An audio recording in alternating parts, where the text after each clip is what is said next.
Cebuana naman ang aking ina.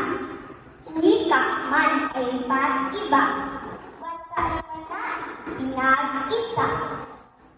Bayan kong sinisinta, pambansang ang kinakanta.